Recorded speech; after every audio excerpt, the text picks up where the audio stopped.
স্বামীর মানিব্যাগে অন্য একটি মেয়ের পাসপোর্ট সাইজ ছবি খুঁজে পেল দীক্ষা। তাও মেয়েটি তারই আপন ছোট বোন। দীক্ষা থমকে গেল। শিশিরের মানিব্যাগে তো তার ছবি রাখা ছিল, সেখানে তিনার ছবি এলো কোথা থেকে? আর তার ছবি বা কই? দীক্ষা উল্টে পাল্টে ভেতরটা খুঁজে দেখল, নেই, তার ছবি নেই। এর মানে কি? দীক্ষার মাথাটা চক্কর দিয়ে ওঠে। সে তড়িঘড়ি করে ওয়ার্ড্রোবটা ধরে নিজেকে সামলানোর চেষ্টা করে। প্রেগন্যান্সির সময় তিনা এ বাড়িতে আসার পর থেকেই শিশির কেমন যেন বদলে যেতে লাগল। এতদিন দ্বিধাদ্বন্দ্বে থাকলেও আজ দীক্ষা শতভাগ তাই মনে করল। এক সময় যে মানুষটা অফিস থেকে ফিরেই তার কাছে ছুটে আসত, সেই শিশির এখন আর আগের মতো নেই। অথচ একসময় ঠিক উল্টো ছিল সবকিছু। শিশির ছিল এমন একজন মানুষ যার যত্নে দীক্ষা নিজেকে পৃথিবীর সবচেয়ে ভাগ্যবতী মেয়ে মনে করত। সকালে অফিসে যাওয়ার আগে 1 কাপ দুধ গরম করে দেওয়া ছিল তার রোজকার রুটিন। দীক্ষা যদি ঘুমিয়ে থাকত, চুপচাপ বিছানার পাশে রেখে যেত সে। গ্লাসের নিচে চাপা দেওয়া থাকত মিষ্টি কোনো চিরকুট।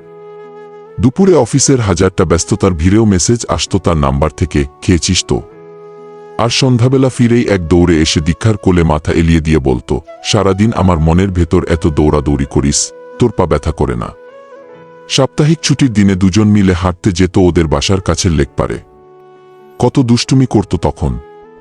দীক্ষার ব্যাগ নিজের কাঁধে নিয়ে মেয়েদের মতো হেঁটে চলার ভঙ্গি দেখিয়ে তাকে হাসাত। ফুচকা কম্পিটিশন করত। এক ঠোঙায় মুড়ি মাখা খেতে খেতে গল্প করত। 10 টাকার বাদাম কিনতে ভুল হতো না কখনো। ফিরবার পথে ক্লান্ত দীক্ষার হাতে তুলে দিত একটি টকটকে লাল গোলাপ। সেই গোলাপের পাপড়িতে নিজের অধর ছুঁয়ে ফিসফিস করে বলতো, ভালোবাসি মহারানী। দীক্ষার চোখের কোণে পানি জমত তখন। নিজেকে পৃথিবীর সবচেয়ে ভাগ্যবতী নারী মনে হতো। শত ব্যস্ততার ভিড়েও অন্তত একদিন কোথাও না কোথাও বেরোতো তারা, কখনো সিনেমা, কখনো চায়ের দোকান, কখনো বা শুধু ছাদের উপরে বসে তারার গল্প করা। মাসে একদিন রেস্টুরেন্টে খেতে যাওয়া ছিল ওদের অলিখিত নিয়ম। দীক্ষা নতুন কিছু ট্রাই করত, আর শিশির কেবল তাকিয়ে থাকত তার দিকে। দীক্ষার মুখে হাসি ফুটলেই তার পেট ভরে যেত যেন। তাদের প্রেমের গল্প কম লড়াইয়ের নয়। কলেজে প্রথম দেখা, তারপর বন্ধুত্ব, ধীরে ধীরে প্রেম। দীক্ষার বাবা মেনে নেয়নি প্রথমে। শিশিরের সংসার ছোট হলেও চাকরি নতুন, ভবিষ্যৎ অনিশ্চিত। কিন্তু শিশির হাল ছাড়েনি। রাতের পর রাত দাঁড়িয়ে থেকেছে দীক্ষার বাসার সামনের রাস্তায়, শুধু একবার দেখা পাওয়ার আশায়। একদিন হঠাৎ বৃষ্টিতে ভিজে ভিজে বলেছিল, তুই যদি না আসিস, আমি জীবনটাই ছেড়ে দেব দীক্ষা। সেই সাহস, সেই ভালোবাসাই শেষে জয়ী হয়েছিল। অনেক বোঝানো, লড়াই, চোখের জলে ভেজা দিনরাত্রির পর অবশেষে ওদের বিয়ে হয়েছিল। কত স্বপ্ন, কত সাজানো সকাল আর নির্ঘুম রাত জড়িয়েছিল ওদের জীবনে। অথচ এখন তিনা আসার পর থেকেই যেন সেই পুরনো উষ্ণতার জায়গায় এক অদ্ভুত নীরবতা নেমে এসেছে। দীক্ষা শুধু অবাক হয়ে ভাবে, এই কি সেই শিশির যে একদিন আমার চোখের জল দেখলে পৃথিবী থামিয়ে দিতে পারত? তিনা আসার পর থেকেই ঘরের হাওয়া যেন একটু একটু করে বদলে গেল। শিশির আগের মতো আর হাসে না, কথা বলে না, শুধু দরজার ওপারে এক অচেনা নীরবতা ফেলে রেখে অফিসে চলে যায়। প্রথম দিকে দীক্ষা ভেবেছিল হয়তো অফিসে কাজের চাপ বেড়েছে, হয়তো ক্লান্তি জেকে বসেছে শরীর মনে। কিন্তু ক্লান্তিরও তো একটা সীমা আছে।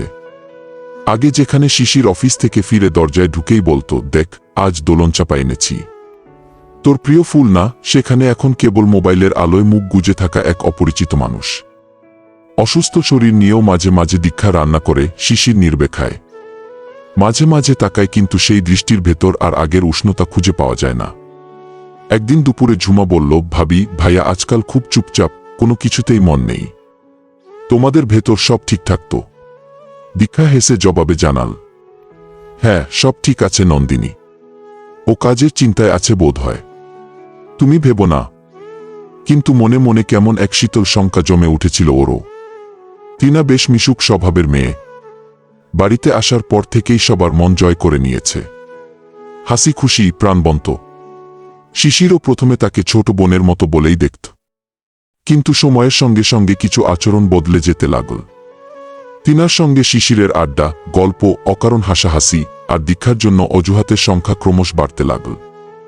এক সন্ধ্যায় শিশির অফিস থেকে তাড়াতাড়ি ফিরে এসে ছাদে গিয়ে বসেছিল কিছুটা একান্ত সময় কাটাবে বলে। দীক্ষা প্রথম কিছুক্ষণ মাথা ঘামায়নি, কিন্তু রাতের প্রহর বাড়তে লাগলে সেও উঠে গিয়েছিল ডেকে আনার জন্য। বাইরে তখন হালকা ঠান্ডা পড়েছে। চারদিকে জ্বর ঠান্ডা লেগেই আছে। কিন্তু সিঁড়িঘর পর্যন্ত গিয়েই দীক্ষা থমকে দাঁড়িয়েছিল। ভেতরে শিশির একাই না, তার পাশে দাঁড়িয়েছিল তিনাও।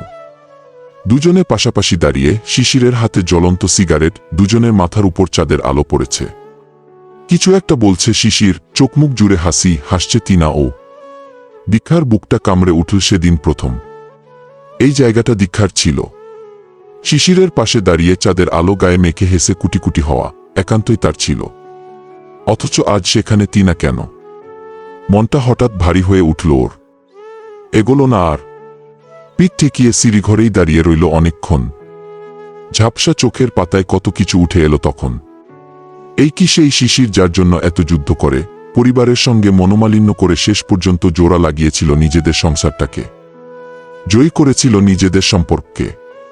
শিশির বলতো, তুই মরে গেলেও তোর পিছু ছাড়তে পারব না রে মহারানী, কি সময় সব বদলে দেয়। শেষ পর্যন্ত শিশিরকেও বদলে দিয়েছে। তবে কি তাকে নিয়ে শিশিরের যত অনুভূতি তাও বদলে গেছে? দীক্ষার হঠাৎ মাথা ঘুরে ওঠে। চোখের সামনে সব অন্ধকার হয়ে আসে। দুনিয়াটা নড়ে উঠে। অস্ফুট স্বরে সে বারকয়েক শিশির শিশির বলে ডাকল ঠিক, কিন্তু সেই ডাক শিশিরের হৃদয়েও গিয়ে কড়া নাড়তে পারল না। শিশির তিনার দুষ্টুমিষ্টি গল্পের ভেতর ডুবে গিয়েছে তখন। নিজেকে সামলে সেদিন নেমে এসেছিল দীক্ষা। কিন্তু এরপর থেকে আর কখনোই সে সহজভাবে নিতে পারেনি শিশির তিনার সম্পর্কটাকে। আর আজকের এই ঘটনা থেকে ভালো কিছু ভাবতেও পারছে না সে। বরং বিশ্বাস করতে ইচ্ছে করছে না মানুষটার কাছে সে হঠাৎ করেই এত অবহেলিত হয়ে গেল। এই কথাগুলি কাউকে বলতেও পারছে না দীক্ষা। কেউ কি বিশ্বাস করবে তার কথা? ঘরে ছোট ননদ আছে, শাশুড়ি মা আছেন, বড় ভাই ভাবি, তাদের এক বাচ্চা, সবাই স্বাভাবিক। কেউই তিনাকে নিয়ে নেতিবাচক দৃষ্টিভঙ্গি করেনি। দীক্ষার বাবা নেই, মা থাকেন নানা বাড়িতে। তিনাও সেখানেই ছিল। স্কুল শেষ করে কলেজে উঠেছে এবছর, তাই শহরে এসেছে ভালো কলেজে পড়বে বলে। যেহেতু দীক্ষা ছাড়া এই শহরে আর কেউই চেনা পরিচিত নেই, তাই এ বাড়িতেই উঠতে হয়েছে তাকে, এবং তাতে দীক্ষার শ্বশুর বাড়ির কেউই নেতিবাচক আচরণ করেনি, বরং সবাই খুব সাপোর্ট করছেন। দীক্ষা কিছুতেই ভেবে পাচ্ছে না কিভাবে এই ব্যাপার নিয়ে খোলামনে শিশিরের সঙ্গে কথা বলা যায়। বুকের ভেতর চেপে রেখে নিজেরই নিঃশ্বাস আটকে আসছে কেবল। ছাদে উঠেছে দীক্ষা। ওদের এই বাড়ির ছাদটা বেশ সুন্দর। বাড়িওয়ালার ভেতর শৌখিন ভাব রয়েছে। হরেক রকমের ফুলের গাছ দিয়ে চারপাশ ঘেরাও করে দিয়েছেন। এসে দাঁড়ালে মনটা ফুরফুরে লাগে। সারাবছরই কোনো না কোনো ফুল ফুটে থাকেই। তার চেয়েও বিস্ময়কর ব্যাপার, ইটপাথরের এই নগরে ছাদের উপর শিউলিতলা। দীক্ষা প্রথম যেদিন দেখেছিল সে অবাক না হয়ে পারেনি। সিমেন্ট দিয়ে বাঁধানো, তার উপর একটি শিউলি গাছ বেশ ঝাঁক ধরে বড় হয়েছে। যখন ফুল দেয় ভোরবেলা এলে মুগ্ধ হয়ে তাকিয়ে থাকতে ইচ্ছে করে। এখন যেহেতু ফুলের সিজন না, তবু দীক্ষা গিয়ে শিউলিতলার নিচে বসল। ঘরের ভেতর আজকাল দম বন্ধ লাগে। শর্মিলাও উঠে এলো একটু পরে কাপড় গুছিয়ে নিতে। এসে দেখল দীক্ষা চুপ করে বসে রয়েছে। শর্মিলা এগিয়ে গিয়ে ওর পাশে বসে বলল, শরীরটা খারাপ লাগছে নাকি? দীক্ষা ঠোঁটে এক চিলতে হাসি ফুটালো, না ভাবি, ঠিক আছি। এমন দেখাচ্ছে কেন চোখ মুখ? রাতে ঘুম হয় না হয়তো? শর্মিলা একটু দোনমনো করে বলল, তুমি কিছু মনে না করলে একটা কথা বলি? দীক্ষা জবাব না দিয়ে তাকিয়ে রইল। কণ্ঠ নামিয়ে নিল শর্মিলা, সচেতনভাবে বলল, আমার কেন যেন কিছু একটা অদ্ভুত লাগছে দীক্ষা। তুমি আমার বয়সে ছোট বোনের মতোই, তাছাড়া তোমার এই অবস্থা, সেজন্য বলছি। তুমি কিন্তু পারতে তোমার বোনকে হোস্টেল বা অন্য কোথাও ব্যবস্থা করে দিতে, তাই না? কেন যে ওকে এ বাড়িতে? দীক্ষা চোখ গোল গোল করে তাকিয়ে রইল। অস্বস্তিতে কাটা হয়ে উঠল শর্মিলার বুকের ভেতরটা। না মানে ও আছে তাতে আমার আপত্তি কিসে? এ বাড়িতে কে থাকবে না থাকবে তার সিদ্ধান্ত তো আমি নেব না। কিন্তু আমার কেন যেন ভালো লাগছে না। আজ সকালেও তুমি ঘুমিয়েছিলে, দেখলাম শিশিরকে চা বানিয়ে দিচ্ছিল তিনা, তাড়াহুড়ো করছিল। আমি বাবুর খিচুড়ি বসিয়েছিলাম চুলোয়, আমাকে বলে কিনা চুলা খালি করে দিতে। শিশিরের দেরি হচ্ছে, কেমন গিন্নি গিন্নি ভাব। আমার এমনিই মনে হলো, তাই তোমাকে জানালাম। শর্মিলা ব্যস্ত ভঙ্গিতে উঠে দাঁড়াল, গলার স্বর আরো নিচু করে বলল, এ সময় এমনিতেই পুরুষ মানুষের ছোকছোকানি বেড়ে যায়। ঘরে তো পায় না, তাই তারা বাইরে। দীক্ষার বুকের ভেতর দামামা বাজছে যেন। ধরাস ধরাস করছে হৃৎপিণ্ড। ওর চোখ জোড়া দেখেই বুঝি শর্মিলা আর কথা বাড়াল না। দ্রুত হাতে কাপড়গুলো দড়ি থেকে তুলে নিয়ে নিচে নেমে এলো। আসবার আগে শুকনো মুখে দীক্ষাকেও নেমে আসতে বলল তাড়াতাড়ি। তবে দীক্ষা এরপরেও অনেকটা সময় একা একা বসে রইল পা ঝুলিয়ে।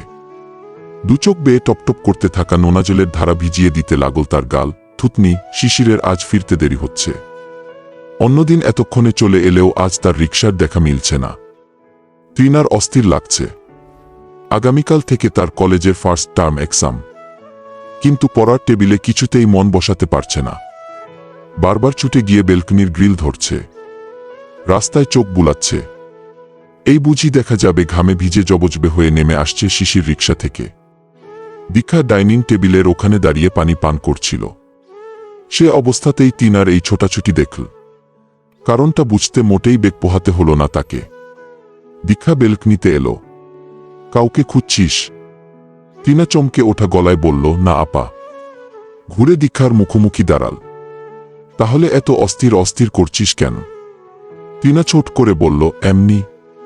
এমনি না, কারণ কি তাই বল। আগামীকাল পরীক্ষা তো আপা, সে কারণেই। তাহলে পড়তে না বসে এখানে কি করছিস?